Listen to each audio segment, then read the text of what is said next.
ಅದು ಕೃಷ್ಣನ ನಗರಿ, ವೈಭವದ ನಗರಿ, ಪ್ರಾಚೀನ ಇತಿಹಾಸದ ಜ್ವಲಂತ ನಿದರ್ಶನ. ಅದೇ ದ್ವಾರಕೆ.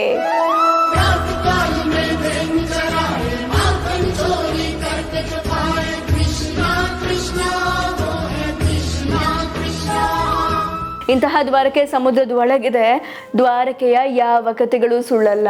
ಈ ರಾಮಾಯಣ ಮಹಾಭಾರತ ಎಲ್ಲ ಕಟ್ಟುಕತೆ, ಇದು ನಡೆದಿದೆ ಅನ್ನೋದಕ್ಕೆ ಸಾಕ್ಷಿನೇ ಇಲ್ಲ ಅನ್ನೋದನ್ನ ನಮ್ಮ ತಲೆಗೆ ತುಂಬಿದ್ದಾರೆ. ನಾವು ಅದನ್ನೇ ನಂಬಿದೀವಿ ಕೂಡ. ಆದ್ರೆ ಸಂಶೋಧನೆಯ ಜಾಡನ್ನ ಹಿಡಿದ್ರೆ ಸಮುದ್ರದ ಒಳಗಿನ ನಗರಿಯಲ್ಲಿ ಸಿಕ್ಕಿದೇನಂತ ಕೇಳಿದ್ರೆ ಉತ್ತರನೇ ಇಲ್ಲ. ದ್ವಾರಕೆ ಹೆಸರು ಕೇಳದೆ ಇರೋರು ಬಹಳ ಕಡಿಮೆ. ಯಾಕಂದ್ರೆ ಪುರಾಣ ಮತ್ತು ಮಹಾಭಾರತದಲ್ಲಿ ದ್ವಾರಕೆಯ ವರ್ಣನೆ ಬೇಕಾದಷ್ಟಿದೆ. ಅದು ಸ್ವರ್ಗ ಸದೃಶ್ಯವಾದ ನಗರಿ, ಕೃಷ್ಣನ ನಗರಿ. ಅದು ಕಂಸನನ್ನ ಕೊಂದ ನಂತರ ಕಂಸನ ಮಾವ ಜರಾಸಂಧನಿಗೆ ಕೃಷ್ಣ ಮತ್ತು ಬಲರಾಮರ ಮೇಲೆ ಬಹಳ ಕೋಪ ಇರುತ್ತೆ, ಬಹಳ ದ್ವೇಷ ಇರುತ್ತೆ. ಇದ್ರ ಪರಿಣಾಮ ಏನಾಗುತ್ತೆ ಅಂದ್ರೆ ಜರಾಸಂಧ ಮಥುರೆಯ ಮೇಲೆ 16 ಬಾರಿ ದಾಳಿ ಮಾಡ್ತಾನಂತೆ. ಅವನ ಉಪಟಳವನ್ನ ತಡ್ಕೊಳಕಾಗದೆ ಕೃಷ್ಣ ಮತ್ತು ಬಲರಾಮರು ಬರೋದೇ ದ್ವಾರಕೆಗೆ. ಅಲ್ಲಿ ವಿಶ್ವಕರ್ಮರ ಮೂಲಕ ಈ ಅದ್ಭುತವಾದ ಸ್ವರ್ಗ ಸದೃಶ್ಯವಾದ ನಗರಿಯನ್ನ ಕಟ್ತಾರೆ. ಇಂತಹ ವೈಭವದ ದ್ವಾರಕೆಯ ಬಗ್ಗೆ, ದ್ವಾರಕೆಯ ದಿನಗಳ ಬಗ್ಗೆ ಅನೇಕ ಕಥೆಗಳಿದಾವೆ. ಇವೆಲ್ಲ ಬರೀ ಕಥೆಗಳಾಗೆ ಉಳಿದಿದ್ದಾವೆ. ಅಂದ್ರೆ ಇದ್ಯಾವುದು ಕೂಡ ನಮಗೆ ನಿಜ ಅಂತ ಹೇಳಿ ತಿಳ್ಕೊಳೋದಕ್ಕೆ ಯಾವುದೇ ಸಾಕ್ಷಿಗಳು ಸಿಕ್ಕಿಲ್ಲ. ಆದ್ರೆ ಇವೆಲ್ಲವನ್ನ ಕೂಡ, ಈ ಎಲ್ಲ ದ್ವಾರಕೆಯ ಕಥೆಗಳನ್ನ ಸತ್ಯಪಡಿಸುವಂತೆ ಅನೇಕ ರುಜುವಾತುಗಳು ನಮಗೆ ವರ್ಷಗಳ ಹಿಂದೆ ಸಿಕ್ಕಿದೆ. ಆ ಎಲ್ಲ ಸಾಕ್ಷಿಗಳನ್ನ ನೋಡಿದ್ರೆ, ಆ ರುಜುವಾತುಗಳನ್ನ ಒಮ್ಮೆ ನೋಡಿದ್ರೆ ಈ ಎಲ್ಲ ದ್ವಾರಕೆಯ ಕಥೆಗಳನ್ನ ನಾವು ಬರೀ ಕಥೆಗಳು ಅಂತ ಹೇಳೋ ಹಾಗೆ ಇಲ್ಲ. ನೋಡಿ, ನಮ್ಮ ದೇಶದಲ್ಲಿ ಬಹಳ ಹಿಂದಿನಿಂದಲೂ ಹೇಳ್ಕೊಂಡು ಬರ್ತಿರುವಂತಹ ಈ ರಾಮಾಯಣ ಮಹಾಭಾರತಗಳು ಪುರಾಣಗಳಲ್ಲ, ಕಟ್ಟುಕತೆ ಅಂತೂ ಅಲ್ವೇ ಅಲ್ಲ. ಇವುಗಳೆಲ್ಲದ್ರ ಬಗ್ಗೆ ನಮಗೆ ಸಮಗ್ರ ಸಾಕ್ಷ್ಯ ಇಲ್ಲದೆ ಇರ್ಬೋದು, ಆದ್ರೆ ಅಲ್ಲೊಂದು ಇಲ್ಲೊಂದು ಸಾಕ್ಷಿಗಳು, ಅಲ್ಲೊಂದು ಇಲ್ಲೊಂದು ನಿದರ್ಶನಗಳು ಸಂಶೋಧನೆಗಳ ಮೂಲಕ ನಮಗೆ ಕಂಡು ಬರ್ತಾ ಇದೆ, ಸಿಗ್ತಾನೆ ಇದೆ. ಅದರಲ್ಲಿ ಈ ದ್ವಾರಕೆಯೂ ಒಂದು. ದ್ವಾರಕೆ ಬಗ್ಗೆ ಸಂಶೋಧನೆ ಮಾಡೋಕೆ ಹೊರಟಂತಹ ವಿಜ್ಞಾನಿಗಳು ಅಕ್ಷರಶಃ ಬೆಚ್ಚಿ ಬಿದ್ದಿದ್ರು. ಯಾಕಂದ್ರೆ ಮಹಾಭಾರತದಲ್ಲಿ ದ್ವಾರಕೆಯನ್ನ ಯಾವ ರೀತಿ ವರ್ಣನೆ ಮಾಡಿದ್ರಲ್ವಾ, ಅದೇ ರೀತಿ ಪುರಾತನ ದ್ವಾರಕೆ ಇತ್ತು. ಅಂದ್ರೆ ಸಮುದ್ರದ ಅಂಚಿನಲ್ಲಿ ಒಂದು ನಗರ ಇದೆ ಅಂತ ಯಾವ ರೀತಿ ವರ್ಣನೆಯನ್ನ ಮಾಡಿದ್ರೋ ಅದೇ ರೀತಿ ಈ ಪುರಾತನ ದ್ವಾರಕೆ ಇತ್ತು. ಗುಜರಾತ್ನ ಸೌರಾಷ್ಟ್ರ ಪ್ರದೇಶದಲ್ಲಿರುವಂತಹ ದ್ವಾರಕೆಯ 3 ಕಡೆ ಸಮುದ್ರ ಆವರಿಸಿದೆ.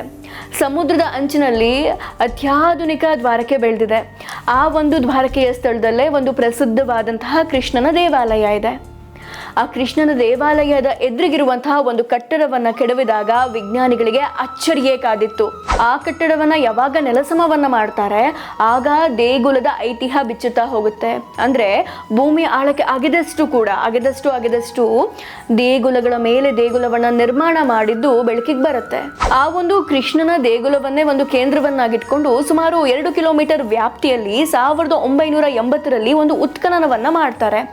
ಆ ಒಂದು ಉತ್ಖನನದಲ್ಲಿ ಸಿಕ್ಕಿದಂತಹ ವಸ್ತುಗಳು ತಜ್ಞರಿಗೆ ಅಚ್ಚರಿಯನ್ನ ಉಂಟು ಮಾಡಿತ್ತು. ಯಾಕಂದ್ರೆ ಅಲ್ಲಿ ಸಿಕ್ಕಿದಂತಹ ಎಲ್ಲ ವಸ್ತುಗಳು ಕೂಡ ಅತ್ಯಂತ ಪ್ರಾಚೀನವಾಗಿದ್ವು. ಅಂದ್ರೆ ಸುಮಾರು 9200 ವರ್ಷಗಳಷ್ಟು ಹಳೆಯದು.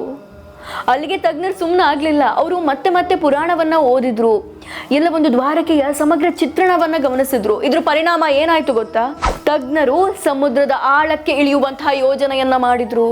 ಪುರಾಣವನ್ನೇ ಆಧಾರವನ್ನಾಗಿಟ್ಕೊಂಡು ನಡೆಸಿದಂತಹ ಈ ಉತ್ಖನನದಲ್ಲಿ ಹಲವಾರು ಸಾಕ್ಷಿಗಳು ಸಿಕ್ತು. 1983ರಿಂದ 1990ರವರೆಗೆ ನಡೆಸಿದ ಉತ್ಖನನದಲ್ಲಿ ದ್ವಾರಕೆ ಅತ್ಯಂತ ಪ್ರಾಚೀನ ನಗರವಾಗಿತ್ತು ಅನ್ನೋದು ಗೊತ್ತಾಯ್ತು. ಆ ನಗರಿ ಸುಮಾರು 8ರಿಂದ 9 ಕಿಲೋಮೀಟರ್ ವಿಸ್ತಾರವಾಗಿತ್ತು. ಜೊತೆಗೆ ಒಂದು ಕೋಟೆ ಕೂಡ ಇತ್ತು, ಬಂದರನ್ನ ಸಹ ಹೊಂದಿತ್ತು. ಅತ್ಯಾಧುನಿಕವಾಗಿ ಅವರು ಎಲ್ಲ ನೌಕೆಗಳ ನಿರ್ವಹಣೆಯನ್ನ ಮಾಡ್ತಾ ಇದ್ರು. ಇದಕ್ಕೆ ಪೂರಕವಾಗಿ ಹಲವಾರು ಲೋಹದ ವಸ್ತುಗಳು ಸಿಕ್ಕಿತ್ತು. ಸಾಕ್ಷಿಯಾಗಿ ಹಲವಾರು ಸಂರಚನೆಗಳು ಕೂಡ ಸಿಕ್ಕಿತ್ತು. ಮಣ್ಣಿನ ಪಾತ್ರೆ, ಆಭರಣದ ಕುರುಹು, ಕಟ್ಟಡದ ಕುರುಹು ಕೂಡ ಸಿಕ್ಕಿತ್ತು. 1988ರಲ್ಲಿ SR ರಾವ್ ಅವರ ನೇತೃತ್ವದಲ್ಲಿ ಈ ಒಂದು ತಂಡ ಉತ್ಖನನವನ್ನ ನಡೆಸಿತ್ತು. ಈ ಟೈಮಲ್ಲೇ 40 ಮೀಟರ್ ಕಟ್ಟಡದ ಕುರುಹು, ಕೋಟೆಯ ಕುರುಹು, ಎಲ್ಲ ಸಂರಚನೆಗಳು ಕೂಡ ಸಿಕ್ಕಿತ್ತು. 2007ರಲ್ಲಿ ನಡೆದಂತಹ ಸಮುದ್ರದಾಳದ ಶೋಧದಲ್ಲಿ ದ್ವಾರಕೆಯ ವಿಚಾರ ಸತ್ಯ ಅನ್ನೋದನ್ನ ಮನದಟ್ಟು ಮಾಡಿತ್ತು. 2006ರಲ್ಲಿ ಸಮುದ್ರದ ಒಳಗೆ ನಡೆದಂತಹ ಶೋಧದ ಪ್ರಕಾರ ದ್ವಾರಕೆಯ ವಿಚಾರ ಸತ್ಯ ಅನ್ನೋದನ್ನ ಮನದಟ್ಟು ಮಾಡಿತ್ತು. ಗೋಮತಿ ನದಿ ಸೇರುವಂತಹ ಸ್ಥಳದಲ್ಲೇ ಅತ್ಯಂತ ಪುರಾತನವಾದ ನಗರ ಹಾಗೂ ಬಂದರು ಇದ್ದಿರಬಹುದು ಅಂತ ಹೇಳಿ ಸಂಶೋಧಕರು ಹೇಳಿದ್ರು. ಇನ್ನು ಒಂದು ಅಚ್ಚರಿ ವಿಚಾರ ಏನ್ ಗೊತ್ತಾ? ಮಹಾಭಾರತದಲ್ಲಿ ದ್ವಾರಕೆಯ ವರ್ಣನೆಯನ್ನ ಯಾವ ರೀತಿ ಮಾಡಲಾಗಿತ್ತೋ ಸಂಶೋಧನೆಯಲ್ಲೂ ಕೂಡ ಅದೇ ರೀತಿ ದ್ವಾರಕೆ ಕಂಡು ಬಂದಿತ್ತು. ಅಷ್ಟೇ ಅಲ್ಲ, ದೊಡ್ಡ ದೊಡ್ಡ ಲಂಗರನ್ನ ನಿಲ್ಲಿಸುವಂತಹ ವ್ಯವಸ್ಥೆ ಅಲ್ಲಿತ್ತು. ಈ ಸಮುದ್ರದ ಉತ್ಖನನದಿಂದ ತಿಳಿದು ಬಂದ ವಿಚಾರ ಏನ್ ಗೊತ್ತಾ? ಮಹಾಭಾರತದ, ಭಾಗವತ ಹಾಗೂ ವಾಯು ಪುರಾಣದ ದ್ವಾರಕೆ ಕಟ್ಟುಕತೆಯಲ್ಲ, ಸತ್ಯ ಅನ್ನೋದನ್ನ ಈ ಉತ್ಖನನ ಸಾರಿ ಸಾರಿ ಹೇಳಿತ್ತು. ಕತೆ ಪ್ರಕಾರ ದ್ವಾರಕೆಯನ್ನ ಸಮುದ್ರ ರಾಜ ಕೃಷ್ಣನಿಗೆ ನೀಡಿದ್ದ. ಆದರೆ ಯಾದವರ ಕಲಹದ ನಂತರ, ಕೃಷ್ಣನ ಅಂತ್ಯದ ನಂತರ ಸಮುದ್ರ ರಾಜ ಇದನ್ನ ಆಪೋಷಣ ಮಾಡ್ಕೊಂಡ ಅನ್ನೋದು ಕಥೆಯಲ್ಲಿದೆ. ಇದು ಕಥೆಯಾದ್ರೂ ದ್ವಾರಕೆ ಮುಳುಗಿದ್ದಂತೂ ಸತ್ಯ. ಜೊತೆಗೆ ಇದಕ್ಕೆ 5ರಿಂದ 6,000 ವರ್ಷಗಳ ಹಿಂದೆ ಆದಂತಹ ಸುನಾಮಿ ಕಾರಣ ಆಗಿರಬಹುದು ಅಂತ ಸಂಶೋಧಕರು ಹೇಳಿದ್ದಾರೆ. ಸಂಶೋಧಕ SR ರಾವ್ ಅವರ ಪ್ರಕಾರ ದ್ವಾರಕೆ ಆ ಕಾಲದಲ್ಲೇ ಅತ್ಯಂತ ಆಧುನಿಕ ಆಗಿತ್ತು. ಜೊತೆಗೆ ಹರಪ್ಪ ನಾಗರಿಕತೆಗಿಂತನೂ ಹಳೆಯದು.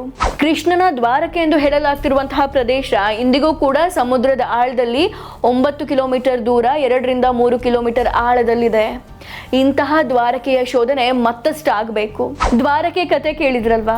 ಬಗೆದಷ್ಟು ಹೊರ ಬರ್ತಾ ಇರುವಂತಹ ದ್ವಾರಕೆಯ ಕತೆ ಕಟ್ಟುಕತೆ ಅಲ್ಲ, ಇದು ಸತ್ಯ.